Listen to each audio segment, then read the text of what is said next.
Hello, everyone, and welcome back. Hi. Hi Hello there. to our panel speakers as well. So we'll be starting now. Um, Joining us are panel speakers from all over Asia to discuss their challenges last year, share with you what worked for their organization, what were their realizations as leaders, and how to move forward and continue to thrive. Our moderator for today is Dr. Krishnan, co-founder and chief executive officer at Nuveda. He has created the CALF, a learning platform that measures the impact of learning interventions. He was the first to coin the term Google of Learning in a series of blog articles in 2011. Dr. Krishnan also holds a Master Black Belt certification in Six Sigma from GE.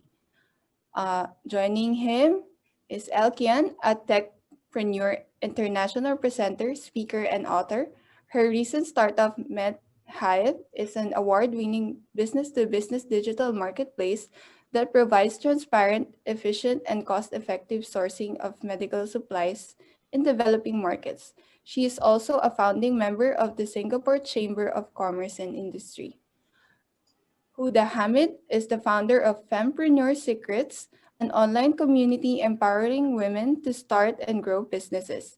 She started her entrepreneurship journey at 16 years old, and by the time she turned 21, she started her digital marketing agency and began training businesses on the importance of storytelling and digital marketing for maximum growth. And lastly, Dr. Anucha Panoy is a practitioner and educator in medical school. He is the CEO and co-founder of Wine Tech 24 Corporation Limited and Dr. A to Z Co. and the leader in healthcare businesses solutions platform in Thailand, which enables health businesses to expand as a digital healthcare service within a month after they updated their technology infrastructure. So, welcome to our panels, and you can take the floor now. Okay. Thank you, Jam, and welcome. I'd like to welcome all our panelists for today. Very pleased to have you here. Um, I just wanted to just kick off the session briefly by talking a little bit about what we have done at Nuveda and what our journey has been. Needless to say, it's been a very difficult time for a lot of people. Not just business owners, but also people near and dear. We Some of us have lost people who've been very close to us, and also I think in some cases employees, right? So those kinds of things have also happened. So in this kind of a situation, what does it take for leaders to actually come through? So one of the things at Nuveda we found was, we had to put our employees first. So that was the first thing that we had to do. We had to kind of like say, what is going through their minds? How are they dealing with it? Um, are they going through emotions where they are worried about near and dear? And what kind of safety and precautions can we provide? So very early on, we made a calculated decision. We said everyone can work from home. Well, that's something that today is a standard, but at that time, it was a kind of like it had to go through difficult kind of discussions within the company. But it was very clear to us that employee safety is first. So therefore, we moved to that kind of a setup, and so they really appreciated that. So that was the first thing that we did. The second thing that we did was we said, now that employees are kind of like taken care of, what can we do to actually help our customers? Um, so what we did was we said, um, what are our customers going through? First of all, they had a loss of revenues. They were trying to figure out their new way of working. So is there something specific that we can do to actually help our customers win? So what we did was we rolled out a couple of what we called COVID solutions for our customers. And many of those things were today, of course, it becomes in the learning industry, it's well known as micro learning solutions. Okay.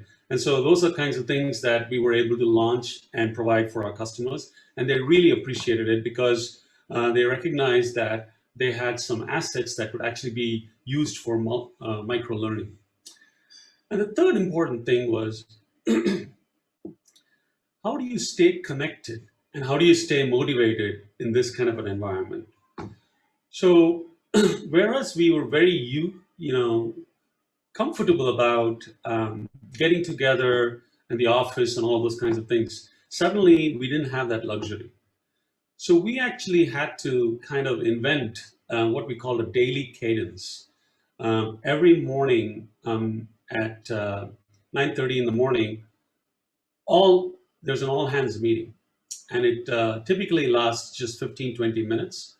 But we cover some of the key things that are happening in the day with regards to our customers, with regards to our employees, with regards to anything else that we need to be aware of.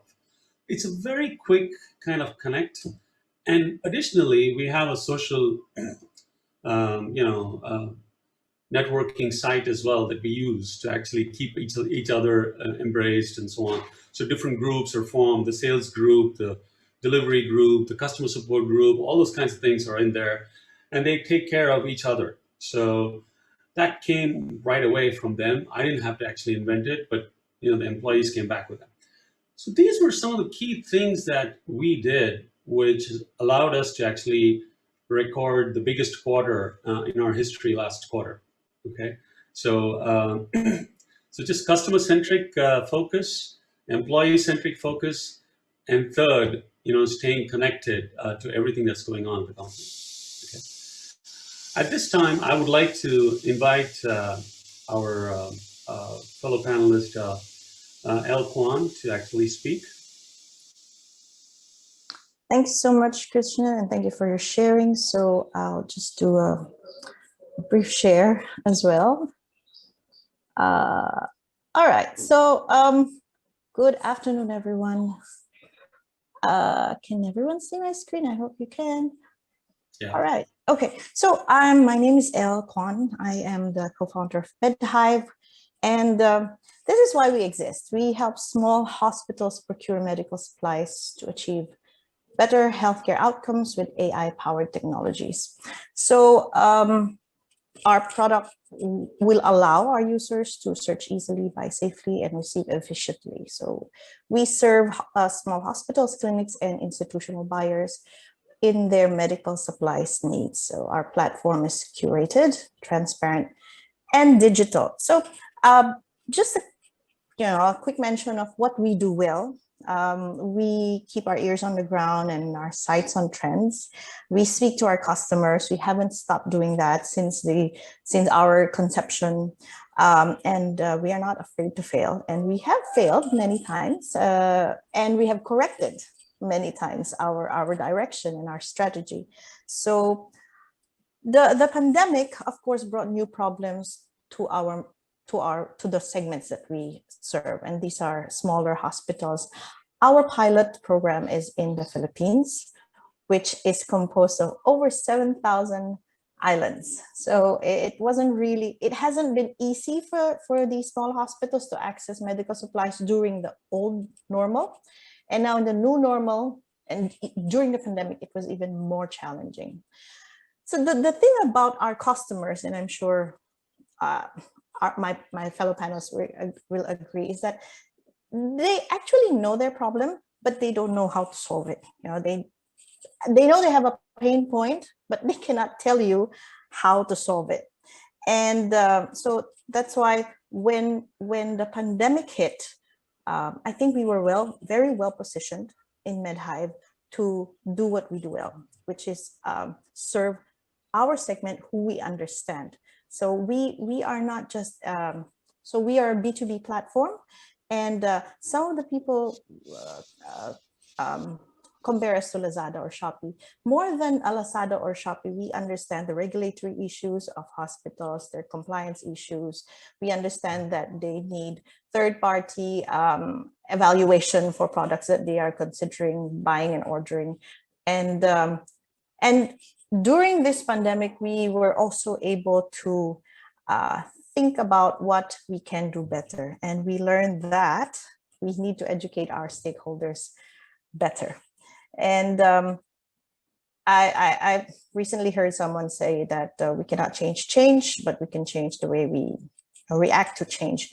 And what we saw in the smaller hospitals in Philippines is that now they are forced to adopt something, anything, so that they can do business as usual. And in the medical supplies procurement, this is even more painful for them. Now, I'd like to share 3 things that we learned during the pandemic in MedHive. And that is, first, well, embrace disruption, and then never stop innovating and continue to imagine. So I just want to agree with what Krishnan mentioned earlier, that these messaging platforms have been a lifesaver for us. So now we cannot go in the office, we cannot be physically together, we cannot meet our team, our clients. We continue communicating through whatever is possible. Use WhatsApp, Viber, Messenger, Zoom, of course, and then Google Meet. So anything that works, we have to do it.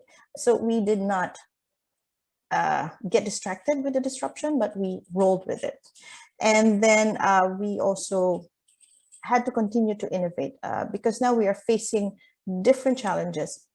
Remember, in the old normal, medical representatives go to the hospitals. Now they are not able to do that.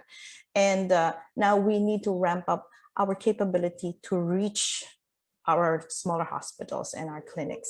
And so with that, we've actually gotten more help in terms of resource to reach out to them via phone, via email, and occasionally physical visits. And we've never stopped imagining. This is something that I have always been proud of my founding team. We actually started MedHive imagining what our market will be 5-10 years from now. And then we work backwards. So if that is what's going to happen in 10 years, what do we need to do now so that all these gaps that are not yet visible will be brought about by us? So, what are these innovations and changes and disruptions and new things that we can bring to the market so that that future that we've imagined is now possible, and we are a pivotal part of the future. We've also managed to stay visible in our industry. In fact, during the pandemic, during the lockdown in Philippines, we won 2 awards. During the Philippine Startup Week, we were the champion of Arise Startup Challenge and the Manila champion of SeedStars Manila. And as well, we have not stopped building relationships. So we have started communicating with bigger companies, which took a long time, which took a really long time. So I think it took 6 months for us to finalize a deal with Johnson & Johnson, which is the world's biggest healthcare company. And it's a milestone that we celebrated just last week. So this is the launch that we had, where we had the business unit head of Johnson & Johnson Ethicon, the head of the Department of Health, IT, Dr. Eric Tayag, someone from the user side, which is Dr. Juvi, who is from the Philippine College of Surgeons, and our partners, distributor PCC and our MedHive team. So so this is a learning I'm sharing. So just to emphasize the fact that being visible is important during the challenging times, we were able to get a message from the Vice President of the Philippines, so the second highest executive official in the government, celebrating our wins, celebrating our partnership. So this is a good thing, because now, after all the lockdown, we get recognized. And as well, we had received a message from the president and managing director of J&J Philippines, again, congratulating this partnership that was born out of a pandemic. Okay, so stay vigilant, stay visible. One thing that we haven't also stopped doing is to extend help. We recognize the fact that we are a community. You know, we are not working in a silo, just us. So there were several catastrophes, you know, that the country faced. We were able to send help to the victims of typhoon, and even before the pandemic, there was a volcanic eruption, and we were able to work with Caritas Manila to source N95 masks. So all these things come together that had made us not only resilient, but there was a concept I recently heard about, and it's called anti-fragile. So every crisis that we face just makes us stronger. And so that's my sharing, because now we've emerged stronger, wiser, and ready for the new normal. Over to you, Krishna. Yeah, fantastic. Thank you, Elle. I appreciate it. I know the questions are coming. Please do put in your questions. We will take those questions during the Q&A session. We have a good bit of time available to everyone. Next, I'd like to invite Ms. Huda Hamid to actually talk for a few minutes about how to thrive in this kind of a situation. Thank you so much, Dr. Krishna, as well as Kwan, for sharing. I really relate with what both of you have mentioned just now in relations to being able to thrive in this market. We need to remember a few people. We need to remember the people that makes our organization a success, the team itself. And then also at the same time, what Kwan has mentioned just now, which is to embrace disruption. That is in fact what we have done in my company as well throughout this whole pandemic. So a little bit about myself. I founded Fempreneur Secrets out of this drive and this mission that there should be access to business education for women from all walks of life. So this is something that I truly believe in. And before this, still currently running, I have a digital marketing agency where we specialize in video production. And we also have some Fortune 500 companies to help them with their video content needs. So as we were going through this whole pandemic, I think I would like to pull in a little bit of a storytelling here where my video production company, my video production team were all very worried. The moment we started to hear about this pandemic getting a little bit serious, we were thinking, okay, maybe it's going to be a little bit like SARS. That was the idea that we had, okay, it's going to take about 1 to 2 months. But we knew the moment when the government started to, put in extra measures, taking care of the movement, we knew that it started to get serious. So it is important in such times, whether or not it is in situations of a pandemic or not, a business needs to always be able to adapt and always be open to the things that are happening in the environment. So one of the initiatives that we did, which was very quick thinking of my team, in fact, is that we invested in live streaming service. So we really invested in all the equipments. We put everything in place. And that immediately when the measures started when we had the circuit breaker here in Singapore, our clients started calling in and said, we need live streaming. Can you help us? We cannot stop our event. We have to keep it running. And that was where we actually managed to continuously thrive in this most difficult times. So I have to say I'm very, very blessed to have a very on and quick thinking team to help me think about all of these things as we were going through it. So in this sharing where I wanted to share the knowledge that I have gained and also the skills that have been imparted in me throughout this whole close to a year. I think we've already gone through this journey almost a year. So I wanted to share the 3 things that leaders can do today to thrive and also maintain your business in a way where it is timeless. It doesn't really matter whether it's pandemic or not pandemic. You still have to be able to, keep all these skills in place for you to get your team up and running. So the first thing that I have, the first tip I would say is to, number 1, believe in yourself. You know, as leaders, we often forget that we are at the top, and we are always so concerned about the people, you know, below us. We're always thinking about what's happening to their families, what's happening to their income, also thinking about our clients. But then we forget about ourselves. We forget that we also need to have some top up of energy every now and then, where people tell us that, okay, yeah, today I have this problem, today this client has this problem. So how else can we, you know, overcome all of these things? So as leaders, we need to always first and foremost believe in ourselves, believe that we are meant to be on this earth for a very, very important purpose. What that purpose is exactly where you are today. So as CEOs, as C-suites, as CFOs, you're at that level where it is super, super important for you to oversee everything in your business, in the organization. So it may take a toll on you, but you always have to believe in yourself and always remember that you are here to serve that purpose. And that belief is so, so, so important. And we often forget that. So as leaders, always remember that we need to believe in ourselves, and we always need to carry this forward. The second tip I have to share is that we need to also always and consistently be able to invest in our learning. Learning doesn't stop. And regardless of whether you have a master's degree or whether you have a PhD, you need to continuously upgrade your skills and continuously improve. It could be soft skills, it could be hard skills, but never stop the learning. And on top of that, invest in the learning also means that you also invest in the learning of your team. Invest in their learning.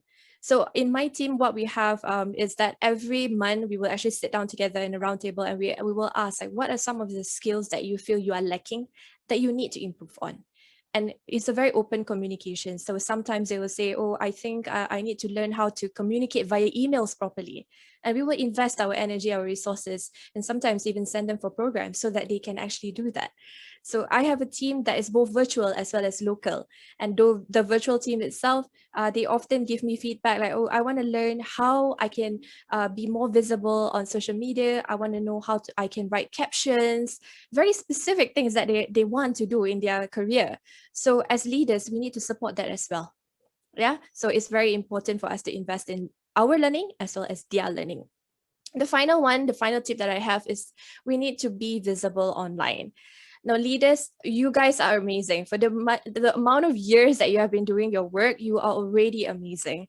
Why should we keep ourselves hidden behind closet, behind doors? We should go out there, be visible online, and let the whole world know the things that we are doing. We need to go out there, share with the world. These are the things that we have done for 20 years, 30 years, 50 years. You know, you have to be proud of the achievements that you have done. So go out there, be visible online, and even inspire your team, because when you are visible, your team gets inspired. I mean, if you think about it, if you look at the big names in the industries, we look at Tony Robbins, we look at maybe Tony Fernandez, even, you know, in AirAsia, we take a look at him, and when he is visible, forthcoming to share all the things, all the progress that he is intending for the company, his people gets inspired. That's exactly what we should do as leaders. We need to be visible for that purpose. So you don't care about how you look at this stage, like, because it really doesn't matter. You know, it really doesn't matter because you've got years of experience already. That experience should trump everything else. Yeah, so those are the 3 tips that I have to share that leaders can apply in their organization, whether it's pandemic or not pandemic.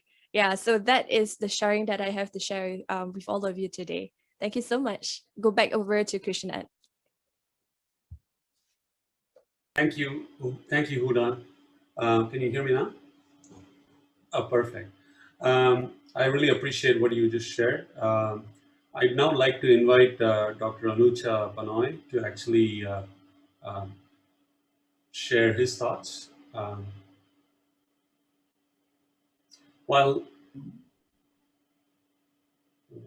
While he's bringing that up, I'll just actually insert one thing. For those of you who don't know what Nuveda does, we're a company that actually has a learning platform that allows anybody to kind of share their learnings anywhere through their learning platform. Okay. Our learning platform, which is called CAF. And I'm really delighted to hear Huda say all the things about learning, because that's exactly what we're in the business of. We use technology to actually enable learning. Dr. Anucha, over to you. Can you hear me? Yes, perfect. Can you see the slide? Yes. Okay, thank you very much. Good afternoon, everyone. I'm Dr. Anucha, CEO of Dr. A2C. Dr. A2C is a Thailand health tech startup that we help healthcare business transformation. As a startup, this picture is my first pitching stage in Thailand. Oh, I can move the slide. Wait a minute.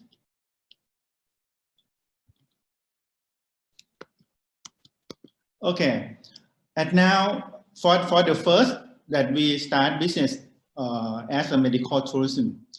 And now we change the business as a Thailand health business transformation platform. I think how to change or how to adaptation in the COVID period. For myself, I think that the leader or the leader or the CEO need to transform yourself. For myself, I transform from doctor, from master surgeon to the business of the SME, and now I work at a startup, business startup. So we have a problem. I think this problem is a globally effect. Majority of the business have like a business struggle, especially the medical tourism or tourism airline or ecosystem of tourism. And the second one is customer loss. This is the first time that I saw the customer loss from the private hospital sector in Thailand. Basically, the majority of private hospital in Bangkok has depend on the medical tourism sector, so they affect to lose the customer. And nowadays, the hospital healthcare sector need technology to transformation, need technology for COVID related to detection or like tracking. As I mentioned, our business, we start from medical tourism platform that helps agent to find a solution in hospital and doctor, specialist doctor in Thailand. If we have the one business sector, we difficult to transform. I think so. I think as this way we transform to build the healthcare ecosystem. When COVID-19 pandemic, we use the technology. We use the technology as a video call doctor, and we try to launch the technology and use the technology to our customer. We provide the technology with the Department of Consular Affairs to serve Thai people around the world to use the video consultation with Thai doctor as a doctor donation. As we start with health ecosystem platform, we provide as a digital health enabler, both health related and non-health related business. And we aim to have a data-driven business. I think it's very important. For us, when we provide application, we provide virtual care application to our customer, a referral system, marketplace, and clinical management system. We provide as a technology as a service.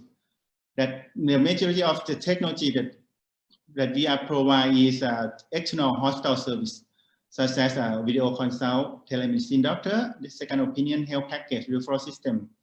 Also, with we have like a project of CSR to serve Thai people in Thailand and around the world. To transforming healthcare digitally, we separate as a three sector of our customer. The first one is the government sector that we work with the Tourism Authority of Thailand. We work with the Department of Consular Affairs. We work smart health in the smart city with the DEPA, and we work with the hospital government. The second group is non-healthcare business. Fortunately, so we invest by Invent is the biggest in Touch Holding is the biggest telecom in Thailand. That we work with their customer, we work with the bank, we work with real estate and industrial estate. For healthcare sector, we work with the hospital, clinic, pharmacy, nursing home, and insurance.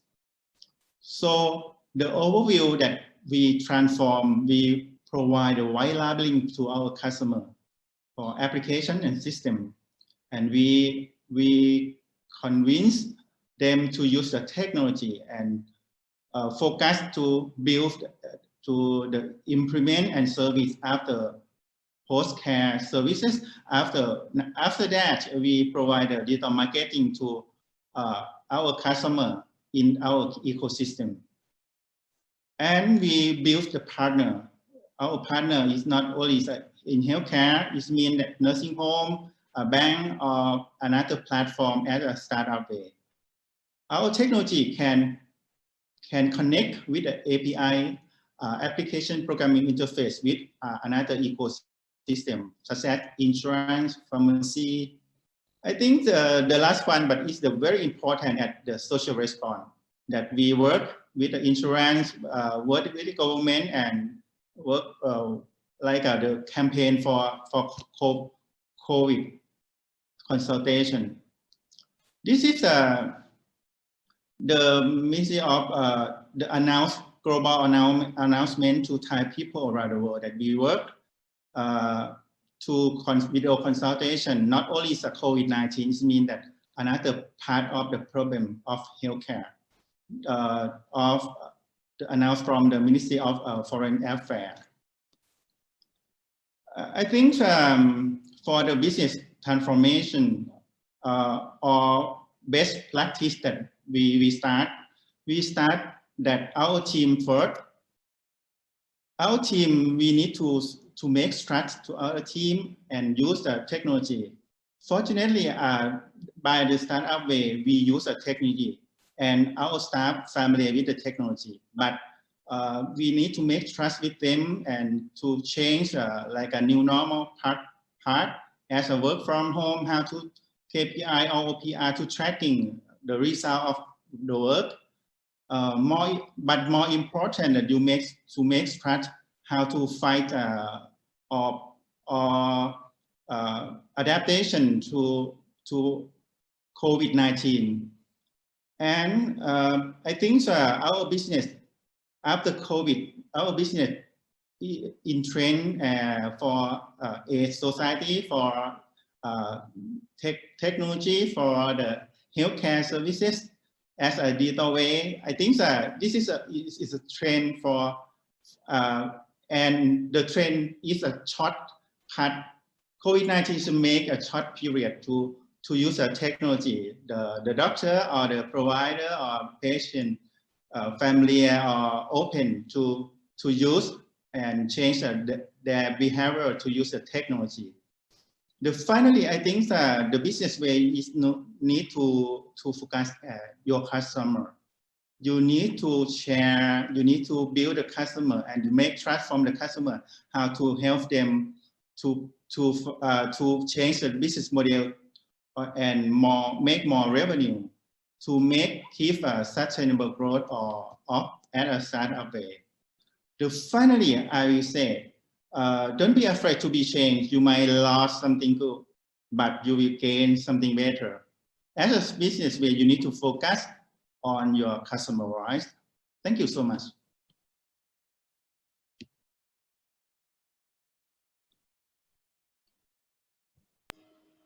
Thank you, Dr. Anucha.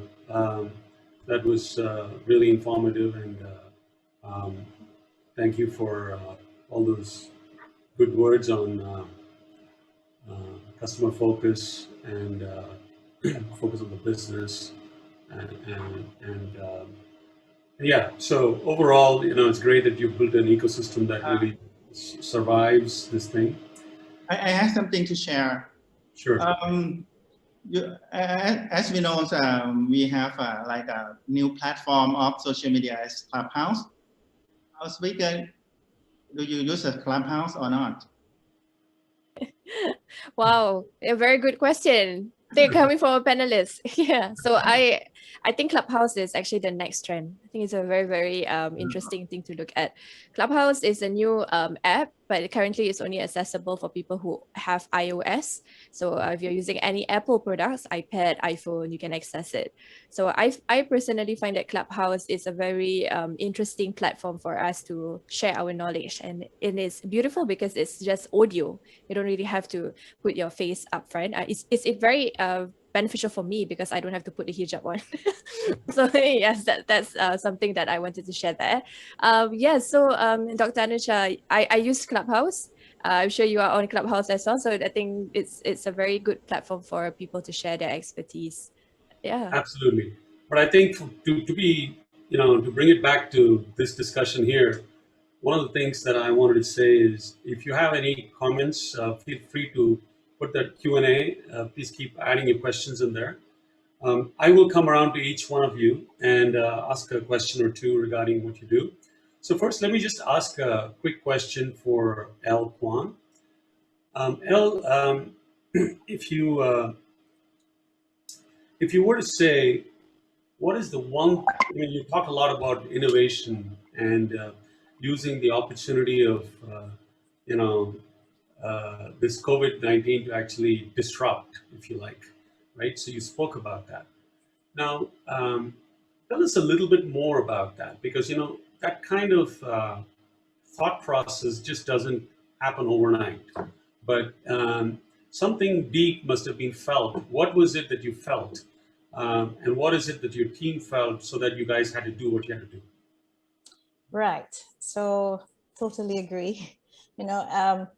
Innovating and constantly innovating, because you don't just do it once, is not something that it just happens. No, it has to be a conscious effort for you, your company, and your team to be constantly innovating. We never stop because the world is changing very fast. That's why you hear things like it's VUCA world, and now it's even hyper VUCA. So if you say I've innovated last month, that's it. I think that's the beginning of the descent. So we have to constantly innovate. And for us at MedHive, and I've shared it earlier, I think one thing that keeps us motivated as well to continue to innovate is that we never stop imagining. We know that what is now will not last. It's gonna continue to change. And it's actually exciting because for companies who have the drive to thrive, change is a friend. It's not something, and Dr. Ducha mentioned that, we don't need to be afraid of change. In fact, if we ride it well, this is the best this is the best season to grow. This is the best time to really catch the opportunities that are out there. So yes, a lot are drowning in this tsunami, but guess what? We can also ride the wave.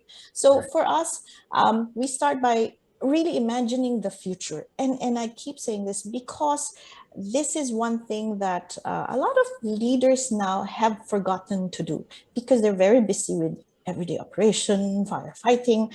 I think we should not stop wearing our visionary hat because the world is really changing fast. So you cannot just say, let me solve my problem now. So that's what we do, and there are so many factors that surround your business, right? And there's so many, if you'd like, call them dots. So there's talent, there's funding, there's technology, and technology is just one part of innovation. And so once you have a vision, once you've imagined the future of your industry, of your business, then it's easier for you to create a roadmap. Then it's easier for you to say, I need to change things. And that's why I need to innovate processes. I need to adapt technology. I need to change the way things are being done internally and in my sector. And that's actually the start of innovation. And it will not hurt if your team is also innovation minded. So you have to have a team, and you have to have a common desire to constantly and nonstop improve whatever product or service you're offering. And I guess that's also another, I won't call it a secret, but it's another driving force, is that we want to play to win. You play to win. And when you do that, and that's your mindset, you do not stop thinking of how to improve. Fantastic. So there you go. Yeah. I love that takeaway. If you have that, you play to win, and you have that mindset, then of course you're going to innovate no matter what. Okay. So thank you so much. I really appreciate your comments on that. I just want to have another question for Huda here on our team, on our panel. I just wanted to kind of ask you, as leaders continue to lead, and I know that various kinds of difficult decisions are out there, how important it is to kind of, embrace diversity of ideas and viewpoints as you go through this. Amazing question, Dr. Krishnan. Thank you so much for asking this. I want to also first off just put off my sort of hats off to what Elle just mentioned just now, because that visionary hat is very, very important, and it is a culture. It's a culture that you need to put in place in your team. So it's very important that you have mentioned that. Thank you so much for bringing that up. All right, so to answer your question, Dr. Krishnan, it's about diversity, about inclusivity, like how can we put all of this in place as leaders? Now, I think in order for me to answer this question, I think it's important for me to also share a personal story so that it relates back to the answer to this. So on my part, when I first thought of starting Fempreneur Secrets in 2017, I had a lot of these fears, and these fears were all sitting around false beliefs that I've planted in my own mind. So the false beliefs that were very, very common, especially with people who look like me, sound like me, is very, very common, right? So the common things that the things that I actually went through were that I didn't want to start it because I was wondering what would people think about me, because I have this piece of cloth around my head. I'm wearing a hijab, I'm a Muslim. And then also the other considerations that I had is that I am not, English is not my first language. So what would people in the Western Hemisphere think if, they hear someone who's trying very hard to speak English? So those were all the thoughts that I had in my mind. They were just hindering me from pushing myself forward. So in 2017, I had the idea. 2018, end of 2018, in fact, was when I actually started Fempreneur Secrets. So, and the most amazing thing that I had encountered during this whole journey is that I've interviewed so many women entrepreneurs from USA, from UK, from Australia, New Zealand, Brazil. Not a single time has anyone ever asked me, what's that piece of cloth around my head? And not a single time has anyone asked me, why do I speak that way? Not a single time, not at all. So all those things that are putting myself back, they were just, seeds of doubt and seeds of false beliefs that I've planted in my head for so long. So in this regard, I think what I wanted to bring the direction of the conversation towards is that as leaders, yes, inclusivity is important, diversity is important. But even so, as individuals, I wouldn't say just leaders, individuals, we always need to remember that in our own differences is where strength comes in. Because we have differences, that's what makes us interesting. It's what makes us unique. So Brilliant. Yeah, we need to embrace that first and foremost before we go out there and tell our team that you guys have to be embrace diversity. So embrace that first, and you will see that in your own organization. Yeah. Fantastic. Well, thank you so much for that lovely answer, Huda, and I completely second everything that you said. I think that when you have differences, actually something constructive can actually come out. If you actually have a very, very congruent thinking, if you like, then actually there is less room to innovate. There's less room to actually come up with more constructive ideas. So anyways, on that note, I wanted to invite Dr. Panoy to speak and say, you obviously built a fantastic ecosystem. I mean, I just saw that ecosystem and I was just like, wow, this is phenomenal what you've built. Okay. Now, working with so many different people, okay, can be quite a challenging task, right? And I wanted to just ask a question, probably the most, and I'm just guessing this, and I don't know whether this is right or wrong, but one of the things that when so many different people from different industries, different backgrounds, all become part of your ecosystem, what would you think is the number one thing that is important in order to build that ecosystem? It'll be great hearing from you. You mean that the most important that in our ecosystem? Correct. I think that when we start a business, we need to build the ecosystem. It's not easy because when we talk with the director of the hospital, it's different when we talk with the insurance, when we talk with the city, when we talk with the director of the for the government sector. I think when I'm a doctor, I think when we start the ecosystem, very important is the doctor. We start from like a specialist doctor. Doctor have a patient. The both of the ecosystem need patient or need customer. So if you have a customer, you can negotiate. You can make the benefit for your ecosystem. So if you have a customer, this is an easy way to negotiation to make a business with them. Yes. Okay.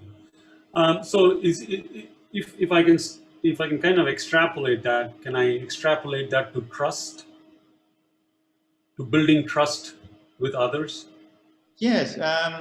I think for me, the trust that for the first when you practice at a start away, the trust is for the first is a team.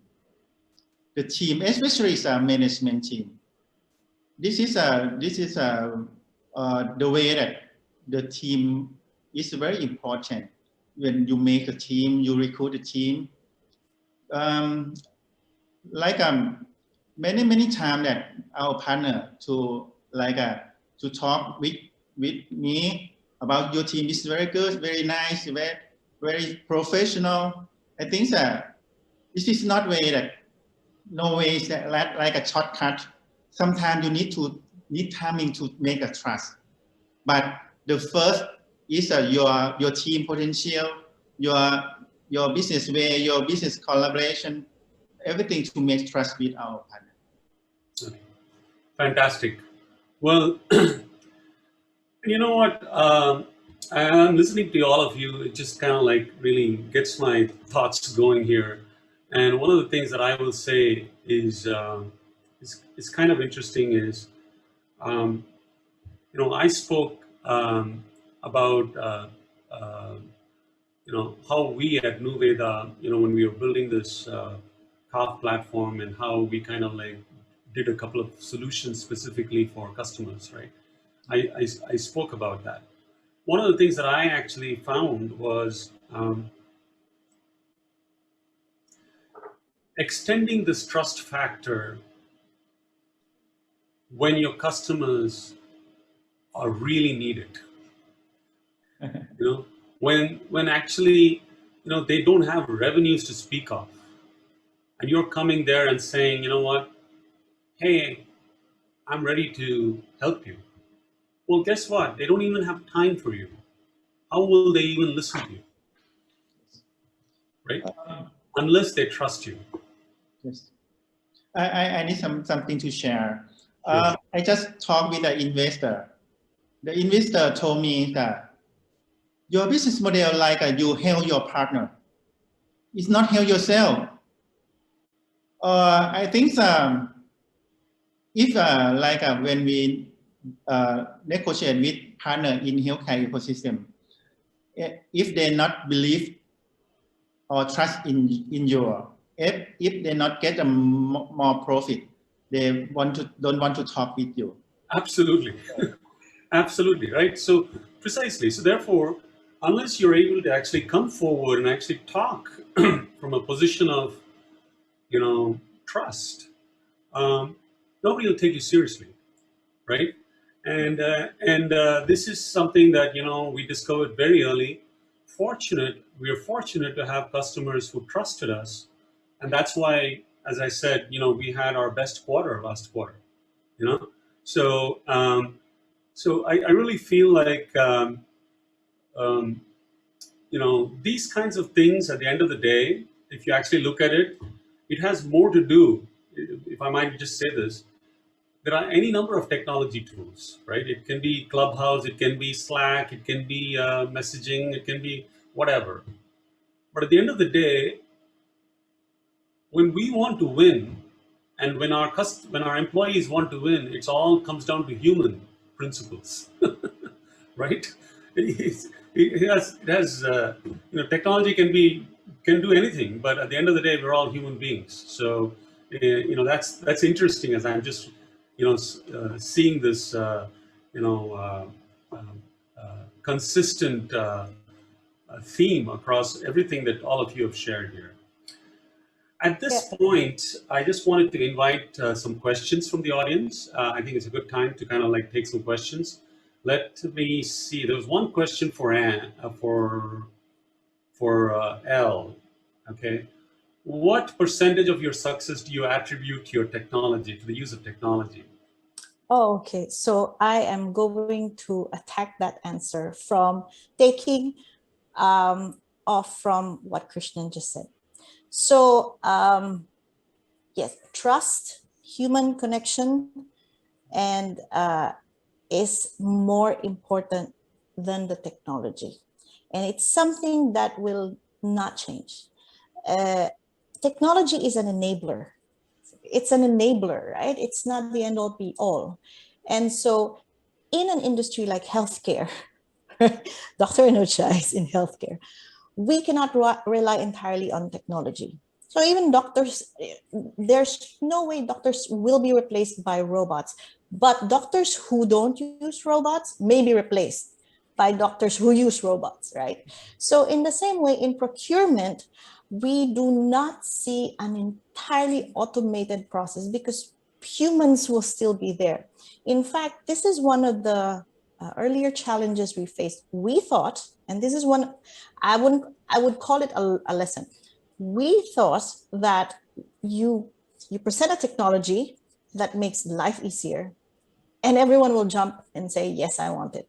It doesn't work that way because people trust people, right? Krishnan, you just mentioned. So people trust people. So yes, and it takes time to build that trust. It takes time for you to consistently be able to deliver something beneficial to your market. So what percent is in technology? It's going to be less than 50%. So okay. It's going to be less than 50% because human touch is still paramount. Anybody else wants to add anything on just what Elle just said? Okay. Here's another question. And maybe I'll turn this over to Huda. This is from a lady, a person, Angie Carpiores. She asks the question, in this growing digital age and a lot of talk in investing and promoting technology, how do you maintain the personalization of human resource? Okay, I feel that this question would be, better targeted to the other two panelists, but I will just mention on the aspect on digital age and also technology as a whole. So in terms of personalization, I would say that it's really important for us to always remember there needs to be a human touch, which is like what Dr. Krishnan mentioned just now, and also in Elle's response.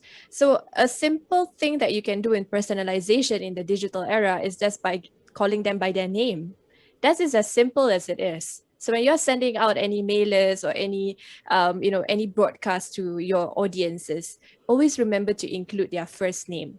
People love to be called by their name, so don't forget that. I think that's most important of them all. So perhaps the others on the panel would want to answer the human resource aspect, since you both seems to have a little bit more experience in that area.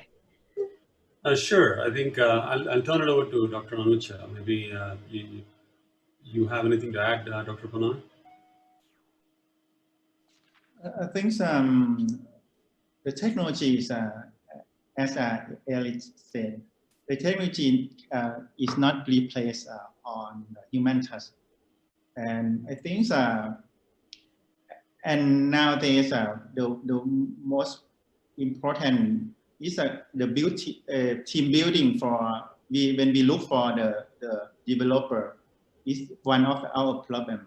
But as so it's a leader for the chief of technology officer. It's very important to recruit, to use to recruit the team, as you have a Gen class in the Liverpool, something like this.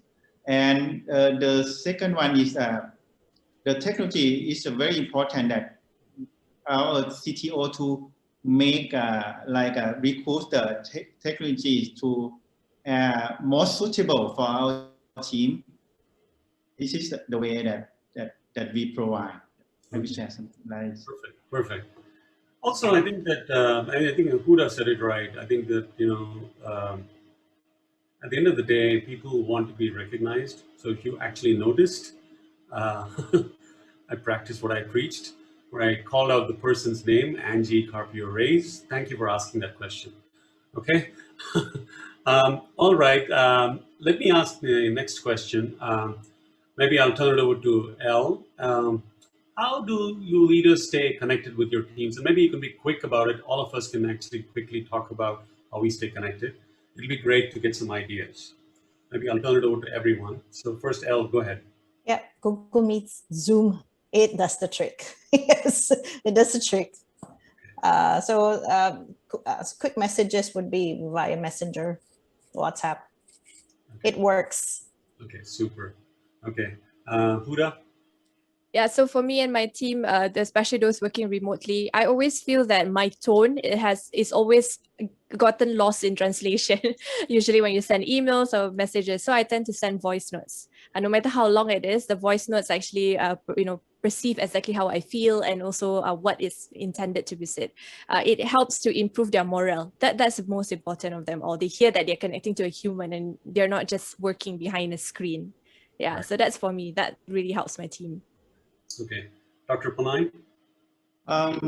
We use like a video call that we use Zoom and Microsoft Teams. For the internal communication, we use Line and Slack. Yeah. Okay. And now, and now we use we use a Clubhouse build ecosystem of our specialist doctor. Okay. Yeah. Fantastic. And that looks like you use quite a few of the tools, so that's really neat. At Tenuveda, what we use is we use Skype, we use WhatsApp, we use Zoom, we use Google Meets, we use Microsoft Teams, all those kinds of technologies to kind of connect. Well, one of the things that I would say is becoming more and more important, I think, is to look at ways for customers to kind of get in touch with us quickly. So we're really looking at ways to kind of like even accelerate that, because one of the things that we do at Nuveda is all about accelerating learning. So, we're starting to think of not linear accelerators like what physicists would say, and I'm an ex-physicist, by the way, but we're actually looking at learning accelerators. So how do we accelerate learning? And so, the faster customers give feedback to us, feedback is the fastest learning loop. If you can get feedback fast, you learn fast and you can move fast. So, that's been one of the things that we're working on. Anyways, we just have I'm going to request each of you to just have one key, just each of you have 1 minute. If you could just kind of like summarize your thoughts, and then so Elle, you want to go first? I'll go first. All right.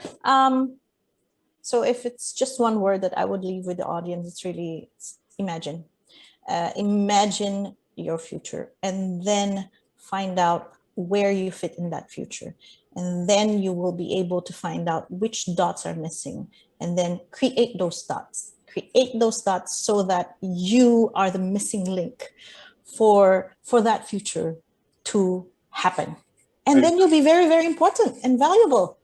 Okay, super. Thank you so much, Elle. Huda? I say this at the end of everything. So keep learning and keep believing in yourself, because the world needs an inspiration just like you. That's the best summary. Fantastic. Dr. Panoy? I think for me, as a leader, you need to connect people. You need to connect your team. You need to make trust, make safe for your team, and you make more clear your direction and your business way to your team and your partner. Thank you. Right. And what I wanted to say is at NuVeda, we're all about I said accelerating learning, and what we actually said our imagine is we imagine a Google of learning, by the way. Okay, so therefore you can just we believe in just like as all of you said, we believe in thriving at every opportunity. Take every single obstruction as an opportunity to kind of improve.